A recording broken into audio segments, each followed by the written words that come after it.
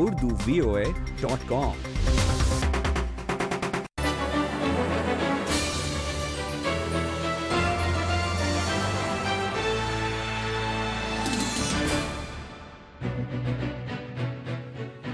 جی سامعین، اور پروگرام کے اس حصے میں ہم چند ایشوز پر بات کریں گے، لیکن سب سے پہلے ایران چلتے ہیں، جہاں پر پارلیمانی الیکشن جو ہے وہ ہوئے ہیں، اور ابتدائی نتائج کے مطابق صدر ربانی کے جو اصلاح پسند ان کی جو ٹیم ہے، انہوں نے بتایا جا رہا ہے کہ تہران کی تمام نشستیں جو ہیں وہ جیت لی ہیں۔ پروفیسر فیضان صاحب، آپ ایران کے ابھی تک جو نتائج سامنے آئے ہیں، یہ بتائیے گا کہ اس کے آپ خود ایران کے اندر اور پورے خطے پر کیا اثرات دیکھتے ہیں؟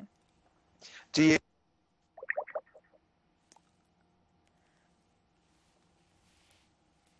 میرے خیال میں ان کی لائن جو ہے وہ جی پروفیسر فیضان صاحب، آپ کو آواز آ رہی ہے؟ ہلو، جی آئی ہے، آپ کی آواز آئی ہے۔ جی ہلو، جی پروفیسر فیضان صاحب، آپ کی آواز آ رہی ہے۔ ہلو پروفیسر فیضان صاحب، ہم آپ کو سن رہے ہیں، آپ کو ہماری آواز آ رہی ہے؟ اگر آپ نے میرا سوال سنا ہے کہ ایران کے الیکشن کے جو جی اوکے، اور میرے خیال میں ان کی لائن جو ہے وہ ڈراپ ہو گئی ہے۔ پروفیسر فیضان صاحب ہمارے ساتھ ہیں؟ ہاں جی، بتایا جا رہا ہے وہ ٹیلی فون پہ اس وقت ہمارے ساتھ ہیں، اسکائپ پہ ہمارے ساتھ ہیں۔ جی پروفیسر فیضان صاحب، آواز آ رہی ہے اب آپ کو؟ جی میں معافی چاہتا ہوں، بیچ میں ایک فون کال کی وجہ سے منقطع ہو گیا تھا سلسلہ۔ وہ یوں ہے کہ جو ایران میں جو کچھ ہو رہا ہے وہ اصل میں بہت خوش آئند یہ ڈیولپمنٹ ہے، کیونکہ اس کی وجہ سے ہمارے پاس ایک نیا راستہ کھل گیا ہے ایران کے لیے کہ باقی دنیا کے ساتھ وہ ایسے تعلقات قائم کر سکے جو ان کے لیے معاشرتی طور پہ اور کاروباری لحاظ سے بھی بہت بہتر رہیں گے۔ اور اس سے پہلے جو ہارڈ لائنرز تھے وہ اپنے آپ کو سمجھتے تھے کہ وہ کمپیٹ کر رہے ہیں سعودی عرب کے انفلوئنس کو، اور انہوں نے اپنے آپ کو بہت الجھایا ہوا تھا پراکسی وارز میں اور پراکسی سٹرگلز میں، چاہے وہ پاکستان میں ہو، افغانستان میں ہو، عراق میں ہو، سیریا میں ہو، یمن میں ہو۔ اور یہ جو ماڈریٹ آپ ان کو کہہ لیں ایلیمنٹس کو، یا ریفارمسٹ ایلیمنٹس جو ہیں، وہ سمجھتے ہیں کہ پوری دنیا کو ساتھ لے کر چلنا چاہیے۔ وہ امریکہ اور مغرب کے ساتھ بھی اچھے تعلقات چاہتے ہیں، اور جیسے آپ کو معلوم ہے کہ 50% سے زیادہ، آئی تھنک 55% جو ہیں، جو ایرانیوں کے ایران کی جو آبادی ہے وہ جوان طبقے پر مشتمل ہے، اور ان کو مواقع چاہیے، وہ پوری دنیا سے رابطہ کرنا چاہتے ہیں۔ ان کی امیدیں ہیں کہ ایران کے جو ہارڈ لائنرز ہیں وہ اپنے اصولوں کو تھوڑا سا اس میں نرمی لے کر آئیں گے، اور یہ ریفارمسٹ موومنٹ جو ہے یہ لے کر آئے گی۔ اس سے ہم دیکھ رہے ہیں کہ ایران کے تعلقات تقریباً بتدریج تمام ہمسایوں سے، پاکستان انکلوڈنگ، اور ترکی کے ساتھ جو ہے وہ بہتر ہو رہے ہیں۔ اور ایران کا اس کے ساتھ ساتھ ایران کا اثر و رسوخ بھی پھیل رہا ہے، جو کہ ایک قوم یا ایک ملک کو چاہیے ہوتا ہے کہ اس کا اثر و رسوخ نہ صرف یہ کہ تسلیم کیا جائے بلکہ اس کو ایک قوت کے طور پہ مانا بھی جائے۔ تو اب ایران کو ایک ایسی قوت سمجھا جاتا ہے کہ جو رسپانسیبل ہے، اور جو اپنے ارد گرد کی جو رسپانسبلٹیز ہیں، جو ارد گرد کے جو ملک ہیں، قومیں ہیں، ان کے ساتھ اچھے تعلقات اور دیر پا تعلقات چاہتی ہے۔ جی اوکے، اب شام کی جانب چلتے ہیں پروفیسر صاحب، ٹائم چونکہ کم ہے۔ شام میں اگر ہم دیکھیں تو جنگ بندی کا آج تیسرا دن ہے، کچھ ایسی اطلاعات ہیں کہ جنگ بندی کی کسی حد تک جو ہیں خلاف ورزیاں ہوئی ہیں، لیکن ابھی تک اس جنگ بندی کو کامیاب قرار دیا جا رہا ہے۔ آپ سمجھتے ہیں کہ یہ ایک پائیدار سیز فائر جو ہے ثابت ہو سکتی ہے؟ جی، اس جو جنگ بندی ہے اس کے دو گارنٹرز ہیں بڑے بڑے، ایک تو روس اور دوسرا امریکہ۔ جہاں تک روس اور امریکہ ہیں وہ کچھ فیکشنز کو کنٹرول کرتے ہیں، جس میں ایک تو بشار الاسد کی حکومت ہے، اور دوسرے وہ باغی ہیں جو ان کی حکومت کے خلاف امریکہ کی سپورٹ کے ساتھ سٹرگل کر رہے ہیں۔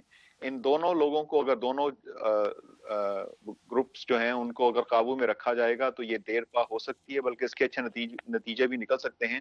لیکن اس میں ایک ایلیمنٹ ہے جو کسی کے کنٹرول میں نہیں ہے، اور وہ ہے آئیسس۔ اور آئیسس اس سلسلے میں کیا کرتی ہے اور کب وہ اس تعلقات کو خرابی، اس بیلنس یا توازن کو خراب کر دیتی ہے، وہ ایک خطرہ ہے۔ لیکن میرا خیال ہے کہ انشاءاللہ یہ سیریا کے لوگوں کے لیے بھی بہتر ہے کہ یہ جو سیز فائر ہے وہ خاصی حد تک کامیاب رہے گا۔ بہت شکریہ پروفیسر فیضان صاحب آپ کا، تھینک یو. ہماری طرف سے اللہ حافظ. اور سامعین، بریک لیے بغیر اس وقت ہم پروگرام کے لاسٹ موضوع کی جانب جانا چاہیں گے. جس طرح شروع میں ہم نے کہا کہ رات کو جو آسکر ایوارڈز کا سیریمنی ہوئی، اس میں جو پاکستانی فلم ساز ہے شرمین عبید، انہوں نے دوسری دفعہ آسکر ایوارڈ جو ہے وہ جیتا ہے. اور اس دفعہ انہیں یہ ایوارڈ جو ہے غیرت کے نام پر جو قتل ہے اس موضوع پر بنائی جانے والی film a girl in the river, اس پر انہیں ملا ہے. ہمیں بتایا جا رہا ہے کہ مختصراً شرمین جو عبید ہیں ان کی انٹرویو کے کچھ جھلک ہم آپ کو سنانا چاہیں گے. اس کے بعد انسانی حقوق کی 2 سرگرم کارکن ہمارے ساتھ ہیں، فرزانہ باری صاحبہ اور گل بخاری صاحبہ، پھر ان کے ہم کمنٹس لیں گے. چلتے ہیں انٹرویو کی جانب. جی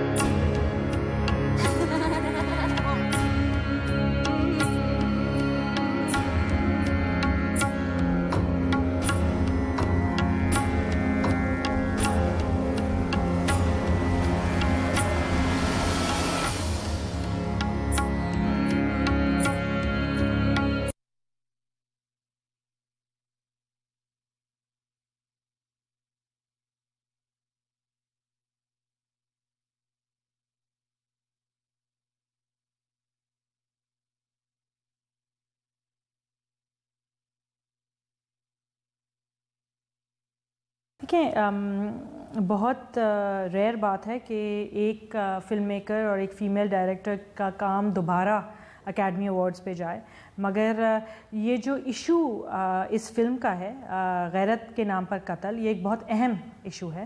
اس لیے کیونکہ 1000 خواتین ہر سال رپورٹڈلی قتل کی جاتی ہیں غیرت کے نام پر. ہم تو سمجھتے ہیں یہ نمبر دگنا یا تگنا ہے، اس لیے کیونکہ گھر کی بات ہوتی ہے اور لوگ کہتے ہیں کہ گھر سے باہر نہیں نکلنی چاہیے، تو کیسز تو درج ہی نہیں ہوتے. تو کیونکہ یہ ایشو اتنا اہم ہے، اس لیے مجھے خوشی ہے کہ اس نامینیشن کے باعث یہ ایشو اب پورے پاکستان میں اس کے بارے میں سب لوگ بات کر رہے ہیں.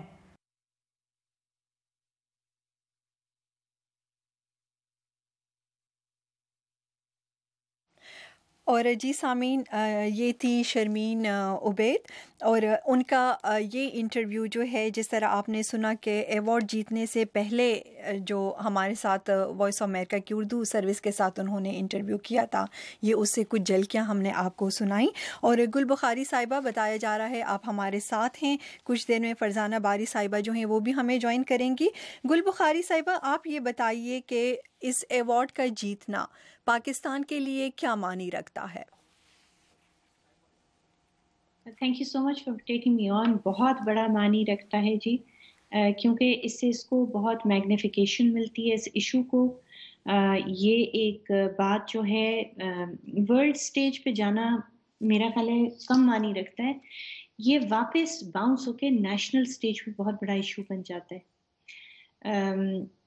بہت سی چیزیں ہوتی ہیں جن کو ہم سمجھتے ہیں کہ اگر ہم ورلڈ سٹیج پہ لے جائیں تو وہ دنیا پریشر ڈالے گی، یہ ہوگا وہ ہوگا، لیکن جب یہ ہوا ہے کہ یہ واپس باؤنس ہو کے جب نیشنل سٹیج پہ آتا ہے، جب پاکستان کی قوم دیکھتی ہے نا کہ یہ آسکر ون کر لیا ہے، پھر اس کے اوپر بات ہونی شروع ہوتی ہے، تو پھر ایک لوکل ڈائلاگ شروع ہوتا ہے، اور لوکل ڈائلاگ سب سے امپورٹنٹ ہوتا ہے. وہیں پہ ایسا ہوتا ہے کہ جب چینجز آنے لگتے ہیں، کسی باہر کی قوت کے کہنے سے کچھ نہیں ہوتا. جب اپنے لوگ، اپنی قوم جب جاگتی ہے تو اس سے فرق پڑتا ہے. لیکن یہ جو آسکر ہے نا، اس نے ون کرنے سے یہ ہوا ہے کہ یہ لوکل کانورسیشن دوبارہ ری اسٹارٹ ہو گئی ہے. That's why it's so important. Okay جی، آپ فرزانہ باری صاحبہ کس طرح اس ایوارڈ کی جیت، اچھا وہ ہمارے ساتھ نہیں ہیں. گل بخاری صاحبہ، آپ یہ بتائیے، کیونکہ پاکستان میں ایک قانون جو ہے وہ اس فرسودہ جو رسم ہے اس سے متعلق موجود ہے، لیکن اس کے باوجود ہم دیکھتے ہیں کہ پاکستان میں 1000 کے لگ بھگ عورتیں جو ہیں وہ اس رسم سے متاثر ہو رہی ہیں، انہیں غیرت کے نام پر قتل کیا جا رہا ہے. ہے، اس کی کیا وجہ ہے؟ قانون میں اور کیا کچھ جو ہے وہ ایڈ کرنا چاہیے جو اس میں نہیں ہے؟ جی 2 باتیں. پہلی بات، اس کو رسم کہنا بہت غلط بات ہے. رسم کی کچھ کونوٹیشنز ہوتی ہیں، رسم یہ نہیں ہے، یہ کرائم ہے. ٹھیک ہے، ہوتا آ رہا ہے، اس کا مطلب یہ نہیں ہے کہ اس کو آپ رسم کہیے. یہ کوئی ایکسیپٹڈ چیز بائی دا لارجر سوسائٹی نہیں ہے. یہ ڈارک کارنرز میں سوسائٹی کی ہوتا ہے. اچھا، قانون میں کیا ہونا ہے؟ قانون میں ظاہر ہے یہ ہونا چاہیے کہ جو قصاص دیت کا لا پاس ہو گیا تھا، ایکٹ بن گیا تھا 1990 میں، اس کو چینج کرنے کی اشد ضرورت ہے. اس لا کی وجہ سے یہ ہوتا ہے کہ آنر کلنگ میں اکثر نہیں، ہمیشہ تقریباً امپیونٹی مل جاتی ہے قاتلوں کو. ٹھیک ہے، باپ نے اگر بیٹی کو قتل کر دیا کسی بھی بات کے اوپر غصے میں آ کے، یا اس نے مطلب بہانہ بنا دیا کہ لڑکی کا کوئی معاشقہ تھا، یہ تھا وہ تھا، یا اس نے اپنی مرضی سے شادی کر لی، تو اس کا کوئی بھی اور جو والی ہے، نیکسٹ آف کین، کوئی بلڈ ریلیشن، وہ اس کو معاف کر سکتا ہے دوسرے قاتل کو. اور اسی چیز نے فروغ دیا ہے، امپیونٹی کا جو ایلیمنٹ ہے اس لا کے اندر، اس نے فروغ دیا ہے آنر کلنگز کو. اس کو اسٹیٹ آف پاکستان جو ہے پروسیکیوٹ نہیں کر سکی، اپنی ریٹ قائم نہیں کر سکی. وجہ یہ تھی کہ یہ جو قصاص اور دیت کا لا بن گیا تھا 1990 میں، اس سے پہلے یہ ایک آرڈیننس تھا، ایگزیکٹو آرڈر تھا. تقریباً 9-10 سال یہ ایگزیکٹو آرڈر ری پروملگیٹ ہوتا رہا جب یہ پھر لا بن گیا. اب وہ لا کرتا کیا ہے کہ وہ اس کرائم کو، آنر کرائم کو بنا دیتا ہے crime against an individual rather than a crime against the state اور سوسائٹی. جب اسٹیٹ اور سوسائٹی کے ہاتھ زمرے سے نکال کے ایک کرائم کو لے جایا جائے انڈیویجول کے زمرے میں کہ کوئی بھی انڈیویجول اس کو معاف کر سکتا ہے، تو ظاہر ہے پھر آنر کلنگز تو ہوتی رہیں گی، یا ڈس آنریبل کلنگز ہوتی رہیں گی. لیکن ابھی ہم نے دیکھا کہ وزیر اعظم صاحب جو ہیں انہوں نے خود اس فلم جو ہے اس کی رونمائی کی، اور وزیر اعظم ہاؤس میں کی گئی اس کی رونمائی، اور انہوں نے پھر قوانین میں ترمیم پر بھی زور دیا. اور یہ جو آپ پوائنٹ اٹھا رہی ہیں اس پر کافی زور دیا گیا ہے کہ لواحقین کی طرف سے معافی کے باوجود مجرم کو سزا جو ہے وہ ہر حال میں دی جائے. اگر یہ ترامیم ہوتی ہے تو پھر آپ کو لگتا ہے کہ قتل کے نام پر جو غیرت کے نام پر جو قتل ہوتے ہیں تو اس کی روک تھام ممکن ہو سکے گی؟